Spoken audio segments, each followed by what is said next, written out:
My name is Nick Cardi. I'm joined here with Nick Cardi. I'm going with Nick Cardi. Named your podcast Coffee with Cardi, and you don't like coffee. I hate it. Cardi knows how to stir the pot. Fun times are going to be had as always. I think Cardi is phenomenal. Dude, I'm going for this. And I look, and who's standing next to me in my left? Nick Cardi. He is the best igniter. I would have been pissed at me too. He stands his ground. Our winner tonight is Nick Cardi. I'm just like, you have to be kidding me. He has a good voice. You'll say it's a very Nick Cardi thing. Ready? All right, let's do it. Welcome back, everybody. Episode 17, Coffee with Cardi. A very special guest, Yankees Digital host and reporter. So much more, too. Works for the NBA. SiriusXM, Justin Shackil. Justin, happy to have you on. Thanks for having me, Nick. I appreciate it. I don't have coffee, though. I'm just a big water drinker. That's perfectly fine. I hate coffee, so nobody's gonna hold it against us. So like I said, Justin does work for the Yankees. He's a digital host and reporter. You are also an alumni of a A-10 school, Fordham Rams. Two Rams, different schools, but I guess we'll start there. And what was coming out of Fordham? What was sort of your mindset? Obviously, you knew you wanted to be in broadcasting, but what was sort of your plan of attack and sort of your mindset leaving college? You know, looking back, I mean, I feel like I'm a person who, likes to be organized as much as possible. And that was the polar opposite, I think, of myself when I look back. Graduating college. It was back in 2009.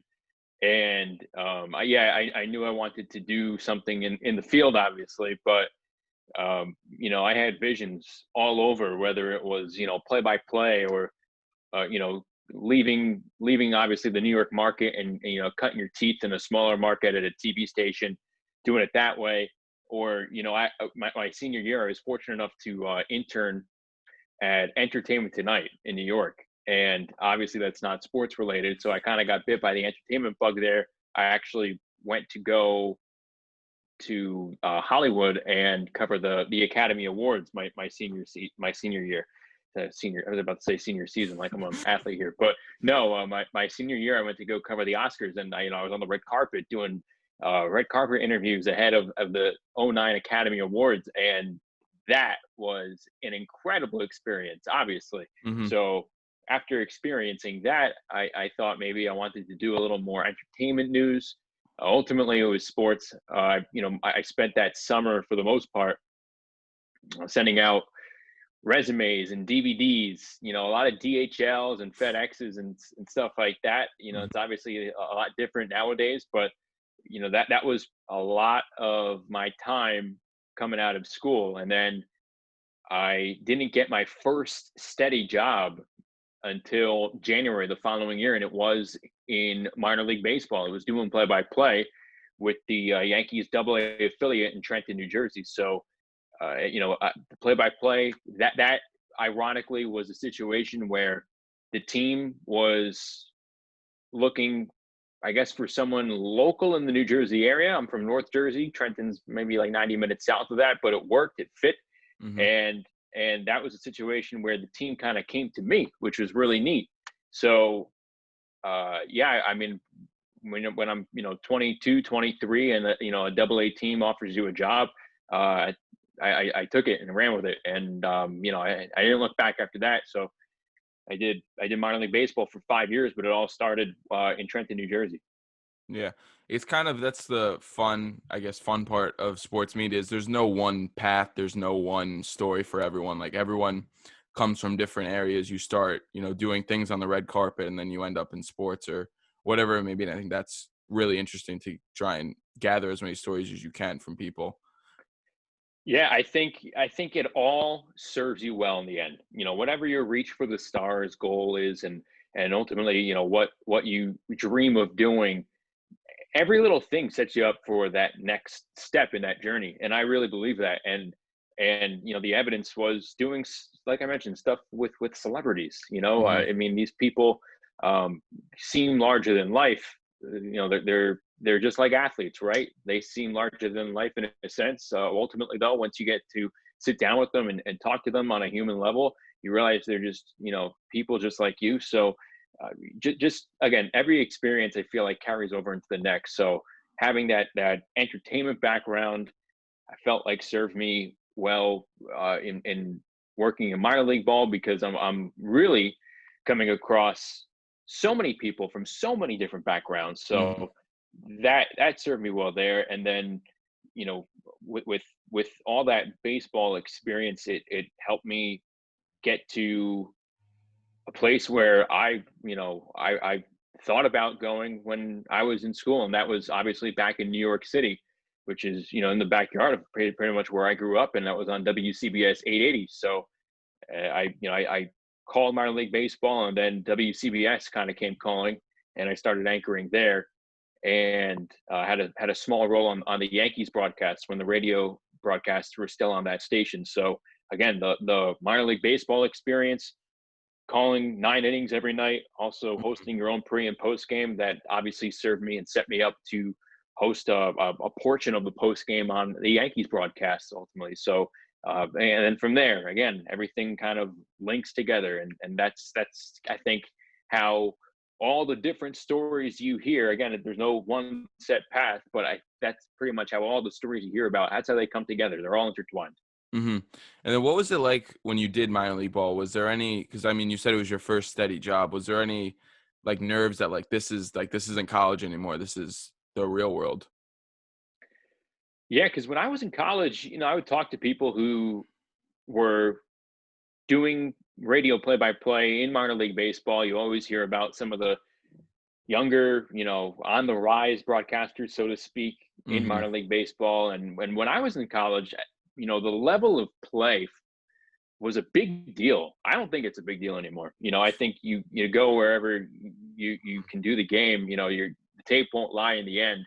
Doesn't matter what level of baseball you're calling. Ultimately, you're controlling how you're improving and how you're accelerating in your progress. So, but back then, it was a big deal.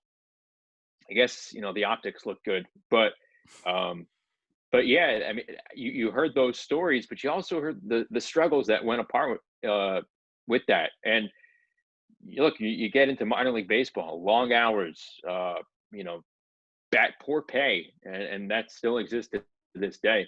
You're not making money. You're away from home. You're missing summer holidays. You're missing family and friends. You're pulling tarp when there's a rain delay, because every team is kind of understaffed, and if you're not wearing six hats at once, well, then it's perceived that you're really not working that hard. So, Hmm. it was an adventure where I knew it would be tough, and I think at the outset of graduating, like I mentioned, I gravitated toward applying for TV jobs all over the country, and part of me, you know, probably is a shame to admit, but a little embarrassed to admit, I probably, and again, at 22, um, I probably shied away from the hard, which was minor league baseball. Not to say that there's, Hmm. nothing difficult about going into a smaller market and cutting your teeth that way, but I definitely try to avoid all those horror stories that you hear, and I guess the struggle of minor league baseball. But ultimately it grabbed me, Yeah. and like I mentioned, when a double A team comes and calls you when I'm what, 22, 23, not only that, but it was the Yankees affiliate, a team I grew up watching, and became a fan of, obviously. I said, all right, here we go, let's dive in. And it took me 5 years to walk away from minor league baseball. So I look back on that time now, though, and man, I see myself and going through different types of adversity, obviously, that everyone kind of goes through as a young professional. And again, all those things that I talked about, you know, poor pay, very long hours, minimal sleep. You're away from your family, your friends. You're away from home. You're missing holidays, birthdays, weddings, whatever it is.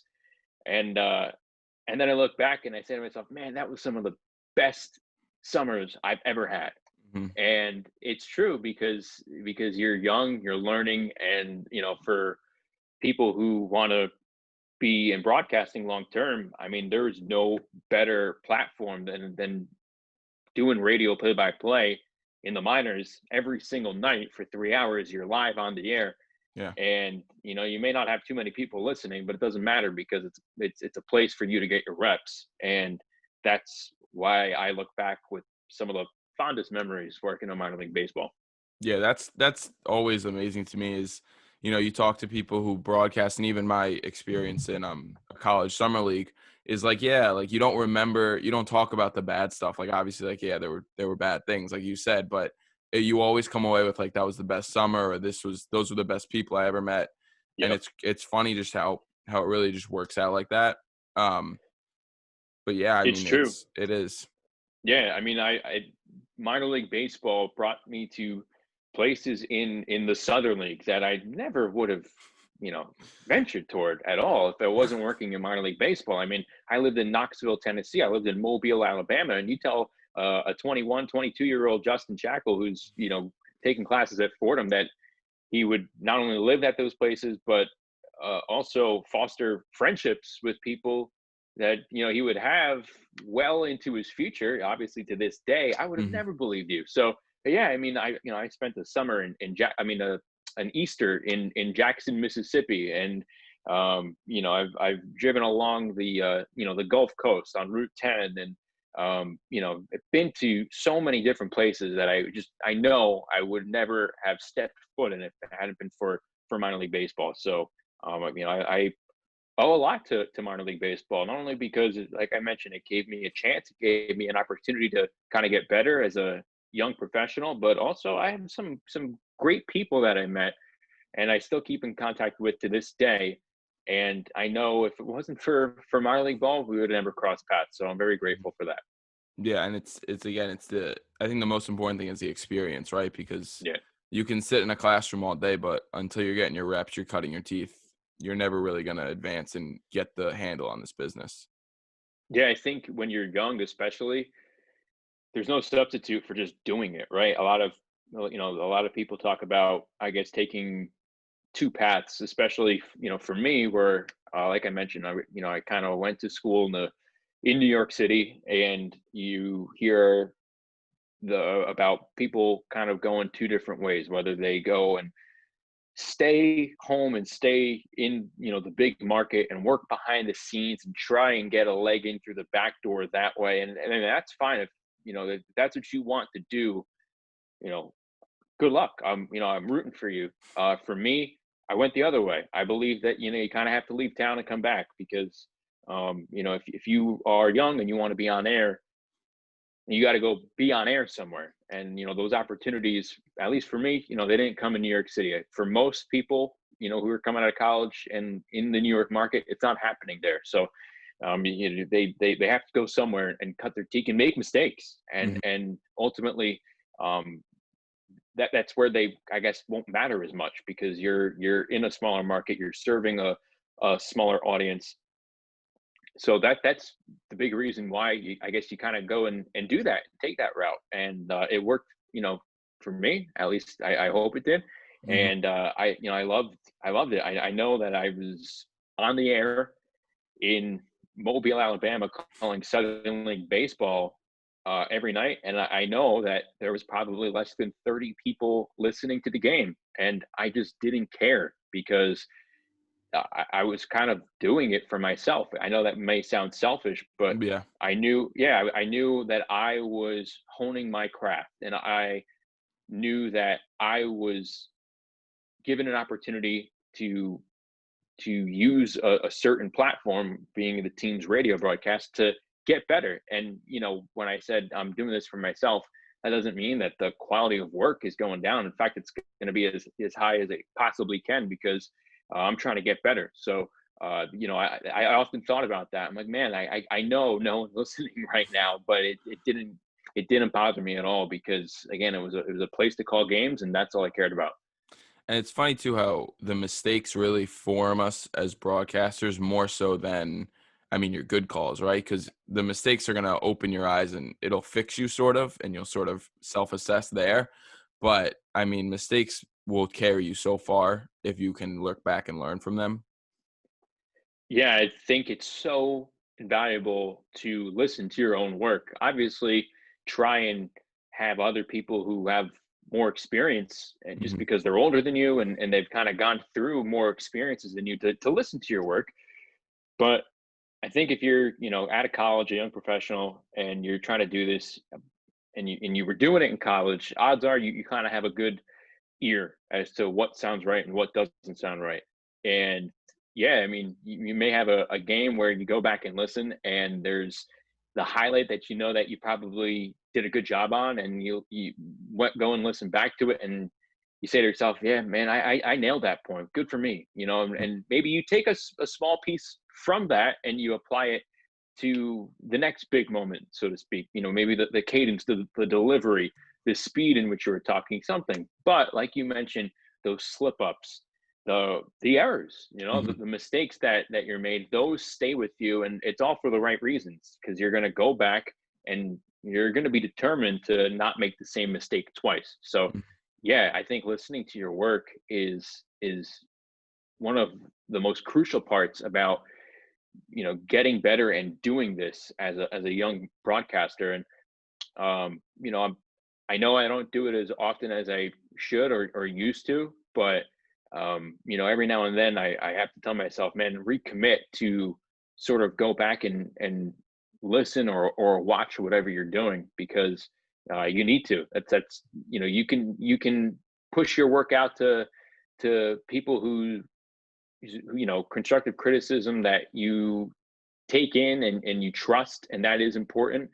But your best critique, your own best critique. So I think it's really important to listen to as much of your stuff as possible, especially when you're at a young age.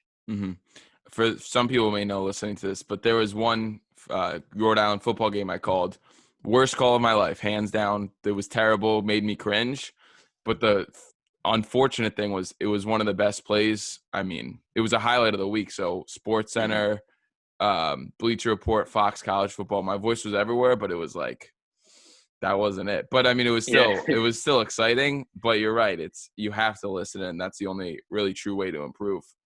Well, yeah, I mean, you take that feeling that you have, I guess, when you hear that call, and like you said, it was kind of everywhere. But if you're not pleased with the outcome, right? You're not happy with the result, and you're not happy with the performance you gave. Well, remember that feeling, I guess, is the best way to describe how to take that moment and turn it into a positive. Just remember that feeling that you have every time you hear it, and you'll be sure to not make that same mistake. Or sometimes our minds just fog, right? And you'll a lot of it's about staying focused, and it's easy to say just like that, but when you're in the moment, you got to take make sure that you have the blinders on and block out the peripherals.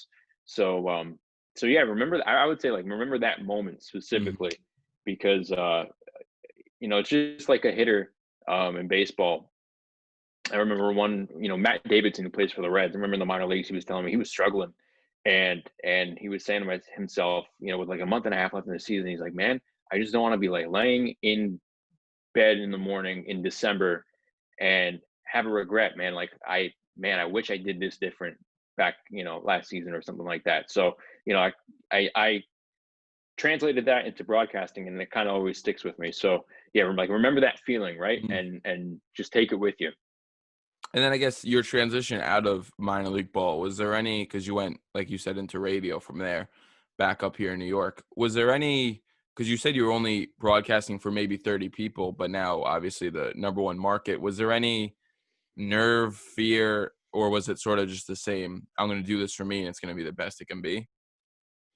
Oh, no, I think it was different. Though one thing I should say before that, though, is I was fortunate enough that during the baseball off seasons, I would come home. And that's another thing about some of these radio jobs, especially in minor league baseball. None of them are full time. So you kind of have to try and figure out how to make it work from season to season. And what would happen is, after the baseball season, I would come back home to my parents' house in northern New Jersey and try and piece together small gigs, make it work before going out to call minor league baseball the following season.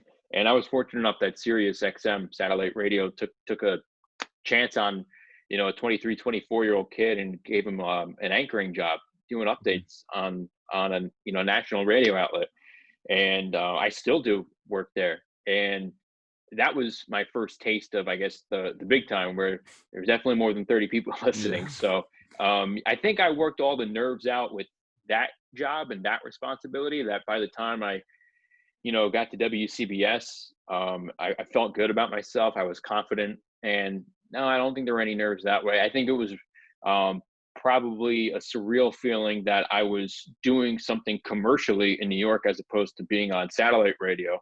Mm-hmm. And I knew that, it was easy access for the people I know to kind of tune in and hear me for the first time. Unless you had a satellite in your car, you weren't doing that. So I think that was cool. I remember being a kid and, my dad driving me to school, and he would listen to, WCBS in the car and stuff like that. So all those moments kind of stick with you. But, overall, I think I got the nerves out there. I mean, it's good to be nervous, in my opinion, because that means you care. Yeah. But I got all the nerves out. I believe, before, going to WCBS and going on the air there the first time. It was still really cool to do it that first night, I remember, and it went by so quickly. And obviously, if it was a normal year, you would be currently working at Yankee Stadium.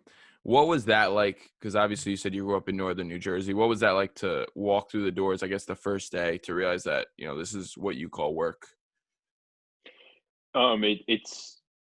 It was interesting because the job I currently have, I auditioned for twice. One time, I think it was right before 2013, right around the time I started working at WCBS, and I didn't get the job. And I knew I had a good audition. I felt really strong about it, and I enjoyed the people there. They were friendly. It felt good, and I remember that. I remember being at the stadium then, being at the ballpark, taking it all in, and I felt really good. Felt like I nailed it.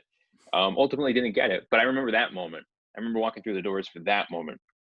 Fast forward like a year or two later, the position was available again, and I went in and auditioned. And again, I felt like I crushed it. I nailed it, and I I don't remember too much about that audition for whatever reason, but I came back, and it was late March at that point, where I was waiting to hear what was going on. I wasn't sure whether I had this in the bag or not. Mm-hmm. And I mean, I'm talking about, like, I don't know, less than a week before the first game. And, I would keep hearing back from the Yankees, "Oh, we're not ready yet. We're not ready yet. We're not ready yet." And finally, I learned via email that I was hired, or I was offered the position. I immediately accepted. And, I went in and signed, some papers the day of the first game on opening day. So it was kind of hectic. And I sadly don't remember my very first day on the job. But you talk about that feeling that you get, I get it all the time over the course of a season, whether, it's a day game with a short turnaround, a weekend game especially, or if there was fans in the stands in normal times on a night like where the Yankees and Rays are battling for first place in the division with a bunch of drama there, and it's under the lights, you get the juices flowing for that. But it happens frequently, from just walking into the stadium. I'll be walking in, and literally I'll like stop in my footsteps and be like, this is awesome. Beats a desk job, that's for sure. I'm walking into the ballpark, and that's going to be my office. So it happens frequently like that. I don't remember my very, very first day on the job, but I get those butterflies in my stomach a lot. Those good butterflies. Yeah. And then what, I guess, because, radio and TV are two, I mean, even on the scoreboard, are two very different things where, there's a camera on you. How was your best way to prepare for that and sort of get yourself ready to be on camera? The time in minor league baseball, I think, prepared me a lot for that, because again, you're calling games on the radio, but also, maybe the ballpark that you're broadcasting in. And I was fortunate for one season, the team in Knoxville, Tennessee, which is the Cubs AA affiliate, Tennessee Smokies. They kind of had a similar scoreboard show going on, and they had the radio guy host the show. It was like about 15 minutes or so. It was simulcast on our radio pregame show, but I would be on a set on the concourse. It felt as big league as possible, Mm-hmm. and that's what was cool about it. And we would have a guest on the broadcast set, and it would be shown on the big board in the stadium, and it would be on the radio broadcast as well. So I kind of had a full season of doing just that. Yeah. Obviously, Yankee Stadium is a lot bigger than Smokies Park, but all the same, it's the job is the same. It's just a bigger playing field, so to speak, a bigger pond. So that's kind of like I mentioned. Every job sets you up for the next, and that one with that responsibility in Knoxville, Tennessee, served me well for preparing for my current gig with the Yankees at Yankee Stadium. It also didn't hurt. Like I had like DJ LeMahieu on my team in Knoxville, so Wow. that's another cool thing about Mhm. minor league ball and just working in baseball together, because I hadn't seen DJ LeMahieu since he was called up from Double-A Knoxville to the Cubs. He was drafted by the Cubs Mhm. out of LSU, and he was called up straight from Double-A. And I hadn't seen him since that day he got promoted in 2011 until he joined the Yankees prior to the 2019 season. So it's kind of cool to catch up. You kind of foster relationships with people, with players, with coaches, with executives and umpires even, right? They're all trying to get to the same place, and Yeah. you may not see them for a while, and then when you see them, it's really cool. You pick up like no time passed. So Mhm. that was just the way it went with a guy like DJ LeMahieu and countless others in the baseball journey. Mhm. And then we talk about relationships, and I have to ask, what is it like to be working at Yankee Stadium with one of your best friends, Ryan Ruocco?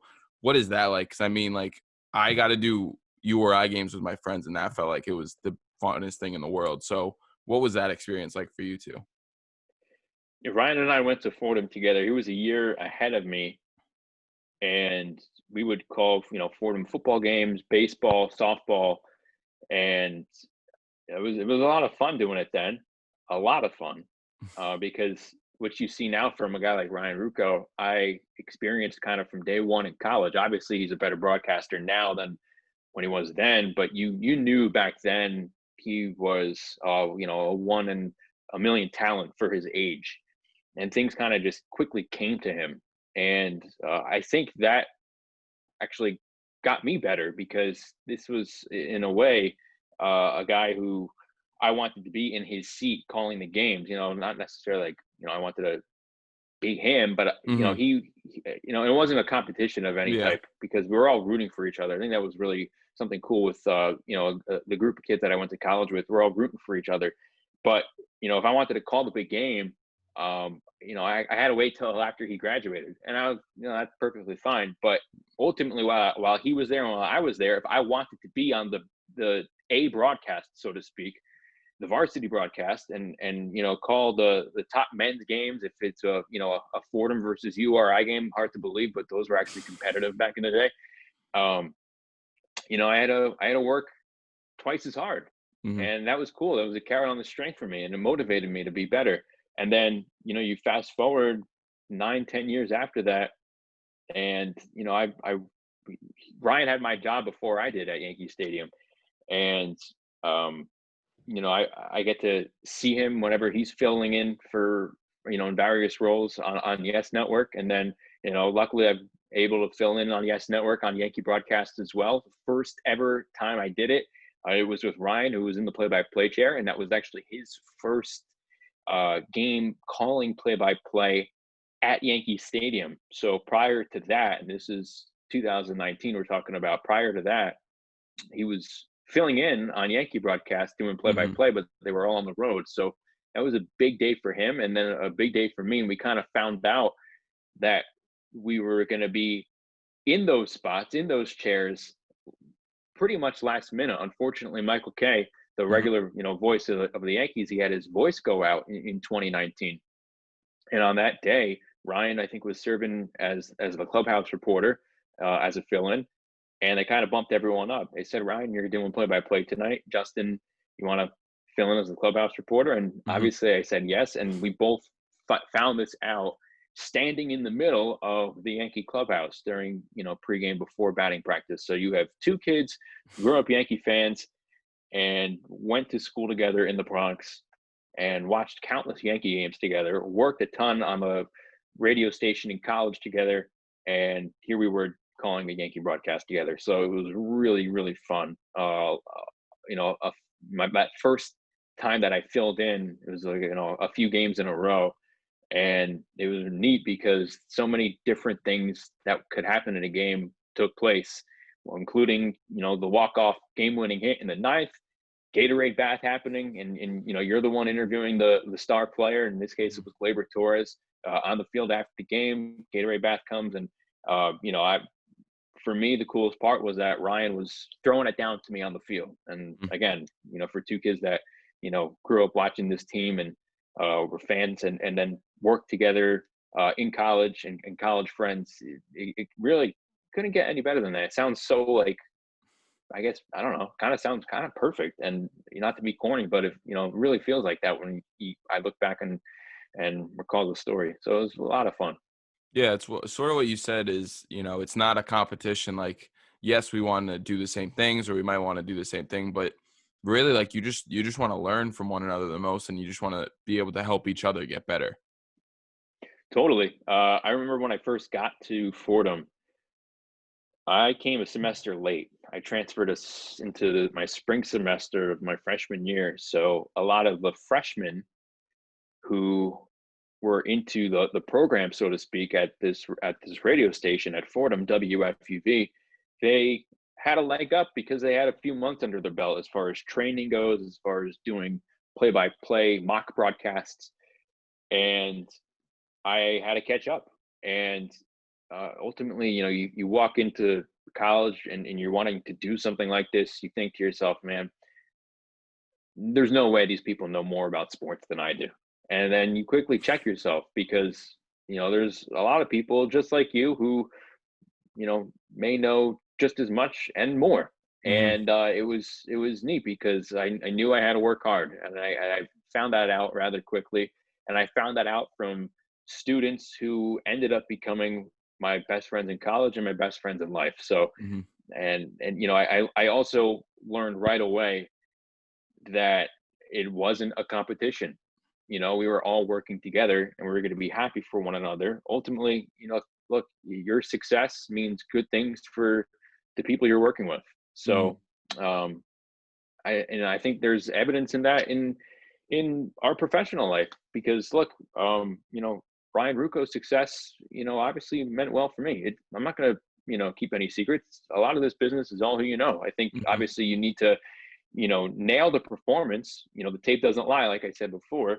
So if you can bring the goods, then you have a leg up, so to speak. So I found out about the Yankees Digital hosting and reporting job through Ryan. I had to audition for it.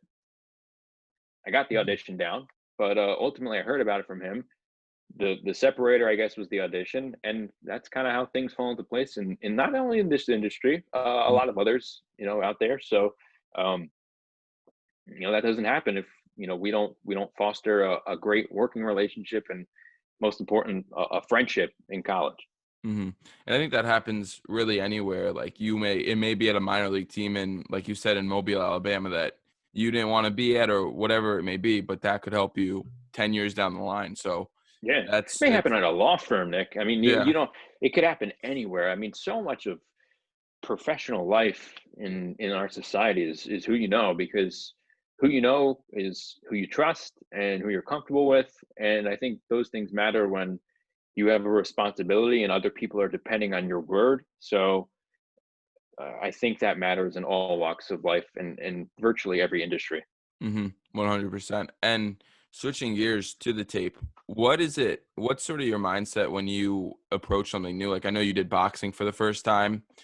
What is, like, how do you approach that? Like, something that you've never done before? What is your game plan for that one?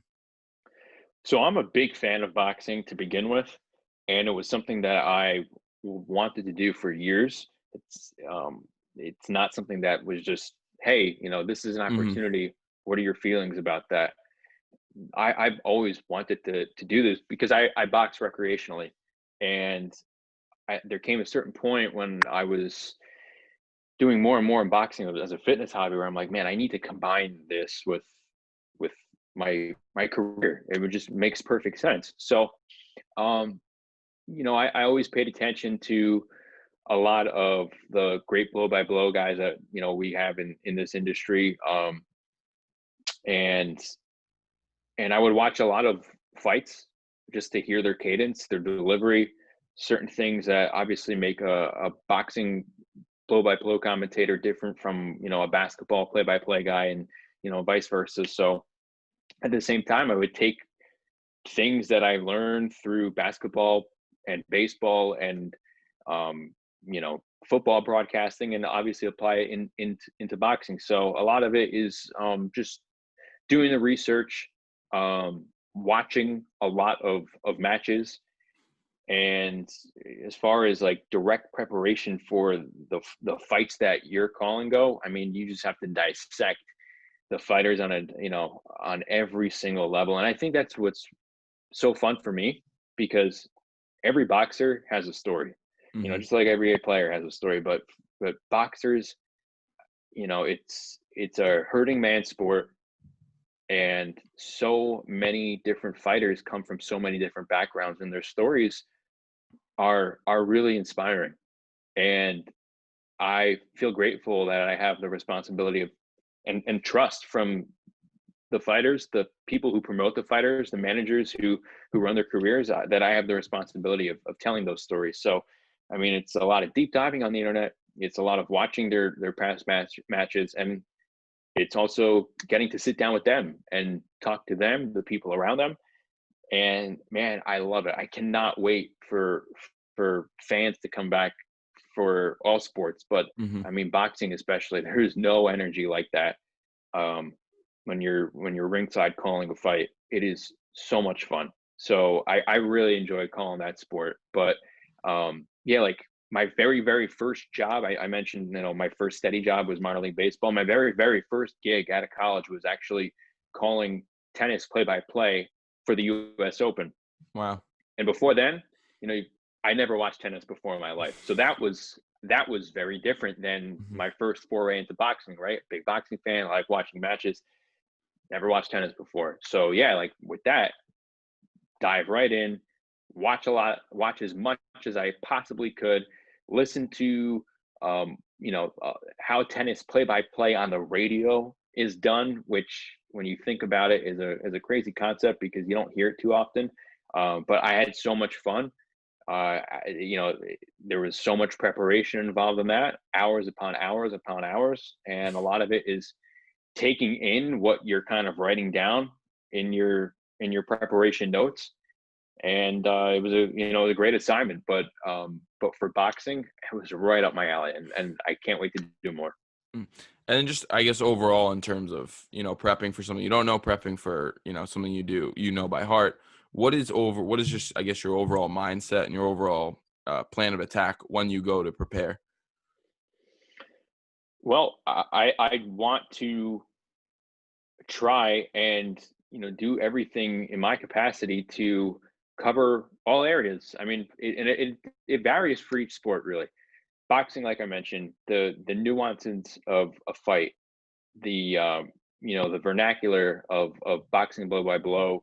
Luckily for me, it comes natural because I don't have to think about it. If you're throwing a left uppercut and I don't know, a three punch combo and stuff like that. Like I see that and I I know what it is immediately. Like just because I've been there. Hmm. Um, so a lot for me with boxing is just doing a deep dive on the fighter and maybe figuring out what's cool about the venue we're in, and the history of boxing at that place or in the city that the venues and so just as much preparation, have as much stuff at your disposal as possible. Baseball, I still enjoy doing the limited baseball play-by-play that I can, and that's my favorite thing to do. And Mhm. for that, again, I mean, it's just a lot of hours before this season and before individual series of especially looking over the opponent. But when I'm covering the Yankees, I mean, I have a whole database of notes and backgrounds on each player. If they trade for a player or bring up a minor leaguer, and there's a new person added to that active roster on that day, I try to set aside whatever I'm doing then and take the time, whether it's an hour or 20 minutes or whatever, and just go online and try to find as much stuff about this player's background as possible so I can speak to how this player arrived with the Yankees. Mhm. And if it's a pitcher, give me a scouting report on on what type of pitches he throws, where did he come from, what kind of achievements did he have with his prior organization, where was he drafted, where did he play his college ball, if he's from the same town as another major leaguer or a former Yankee and stuff like Mhm. that, what number is he wearing, what other Yankee wore that number in the past. So it all intertwines, and that's the fun part for me. But I mean, I try to do as much research as possible. It's there's no secret sauce. It's just a matter of doing it Mhm. and taking the time to try and get as much information as possible. Luckily for us, right? I mean, I don't know how I would ever do this job if I was born 10 years earlier and I Yeah. was trying to do this at the advent of the internet or without places like Baseball Reference and Wikipedia and all that stuff. I don't know how they did it back then, but luckily we're really fortunate to have all this information right at our fingertips, and I like to think I take advantage of it. Mhm. I mean, you just, like you said, you were sending out DVDs. That's wild to me. And that's only 10 Yeah, years ago. So, yeah. I mean, sending out materials for my first baseball job, it was CDs, cover letter, resume, and I would be at the station at Fordham University, and I knew exactly what time the DHL. Like, I mean, no one uses DHL in 2020 anymore, but I remember the exact time the DHL guy would make his last delivery of the day, and I would rush to have that package ready to go for him. So I really remember vividly those moments in school. But yeah, man, I mean, yeah, that stuff like that doesn't happen anymore. It's a click away, it's an email away, and I love it. I can't wait to see what we'll be doing in 10 years because it'll be more simple than what we're doing now. people will think sending an email is like the craziest thing in the world. Right. I mean, yeah, how complex can you get sending an email, right? It's gonna be interesting to watch for sure. All right, Justin. So, the last part of my show, I don't know if you knew this, but the fast break in basketball was actually invented on the University of Rhode Island's campus. In the building, I took journalism classes. So, we like to do the fast break here on the podcast. I'll just ask you a Okay. bunch of questions, and I think they're easy. So, let's get it Okay. started. Fair warning, I am perpetually slow, so I don't know how fast That's I can break. it's any speed you want to go is good with me. Okay. Okay. All right, we'll start off easy. Your favorite thing about New Jersey? The food, the variety of food that you can get. Your favorite meal? Anything Italian. I will overeat on anything Italian. See, I feel that. Favorite Yeah. athlete of all time? Troy Aikman. Nice. Your favorite movie? Um, Training Day just popped at the top of my mind. That's definitely one of them. Jaws. Oh yeah, I'll go with those two. that's typically the question that gets people tripped up the most. Yeah. Do you have a favorite broadcaster? In sports broadcasting, it's Ian Eagle, hands down. I think pound for pound, he's the best. And overall, I love watching Ryan Seacrest just do his job because I think there's no better live talent on broadcast TV today than Ryan Seacrest. It's the way he handles himself. He carries a show. He educates, he informs, he entertains. In my opinion, he's terrific. Mm-hmm. Do you have a favorite game you've, covered, broadcasted, or even just been in attendance at? Yeah, when I was little, 10 or 11 years old. How old was I? I was 11. I went to David Wells's perfect game at Yankee Stadium in May of 1998. So I know, I know everything from that day. Nothing escapes my mind from that day. So that was amazing. Just covering the Yankees in their playoff runs the last several years is really cool. Being able to witness some of the moments that we've seen in person has been a lot of fun. Obviously, they haven't gone all the way, but still the journey it takes for a team to kind of get there from game one in April all the way to some of the highlights in October, to witness those, a lot of fun. So, Didi Gregorius's big 3-run homer in the 2017 wild card game against the Twins after they gave up a 3 spot at the top of the first, he, hits a 3-run homer there. The stadium just went bonkers. And that's what I remember. That's why these things are so memorable, because the reaction from the stadium, and it kind of makes me sad now that I'm talking about it, because obviously we're not allowed in the ballpark at all in 2020. But yeah, anything that I guess rocked the ballpark, Mm-hmm. that sticks out in my mind. Yeah, I thought that similar, is that like it's sad to realize that Yankee Stadium won't be like it was the last couple of years. Yeah, man, we'll get there though. I know we will. Yeah. Favorite piece of advice you've ever gotten? Two quotes, so to speak. One, and I think this is really good for a young professional because it's very hard to do, but it was try your hardest to not look so far down the road and just enjoy where you're at. And the other is actually from former Pittsburgh Pirates manager Clint Hurdle, who sends out some inspirational emails to like an email chain every day. And again, I guess I'm a big person of staying in the present, and because my mind certainly wanders, but I have to pull myself back in every now and then. And his quote was, "Be where your feet are." So I think that's lovely, and I try to remind myself to do that as much as possible. We sort of touched on this one, but your favorite sports memory just overall? Yeah, that David Wells perfect game, the 1996 World Series winning Yankee team. That's my favorite team ever. I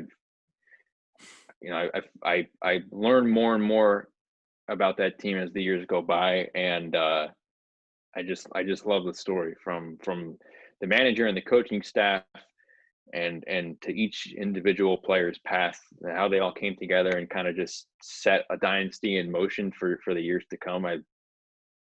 Anything that involves the 96 Yankees is a treat for me. That's one thing I'm working, because I missed the cutoff I was born in 98, so I just missed it. But yeah, that's what I try and do, is just because it really is crazy how you just keep learning more and more. It's great. Your favorite part about your job, any job that you're just your favorite thing about your career, I guess you could do.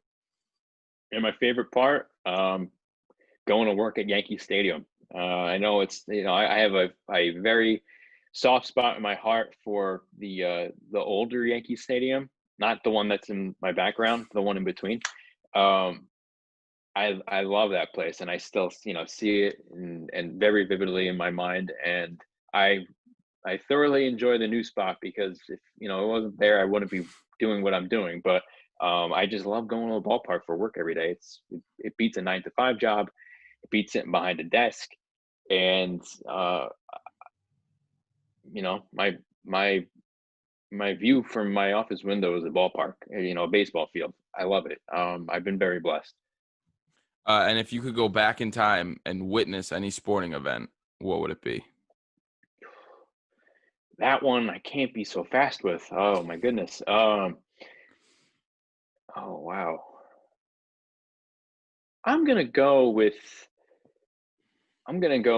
Bobby Thompson's home run from 1951 to push the Giants toward the pennant, just because it's so New York, Brooklyn, and with the Dodgers and the Giants. just seeing footage from that game all the time, it always makes me smile looking at the fans in the stands and kind of knowing the backgrounds of each team where, the Brooklyn Dodgers kind of like that blue collar team where the blue collar New Yorker gravitated towards, and the Giants, more upper Manhattan, and I would have loved to have been in the stands that day. That would have been really cool. Well, that's all I got for you, Justin. Appreciate the time. You can follow him at Twitter, just at Justin Shackil. I'll drop it down below. I guess anything you want to say? Anything you want to throw out there?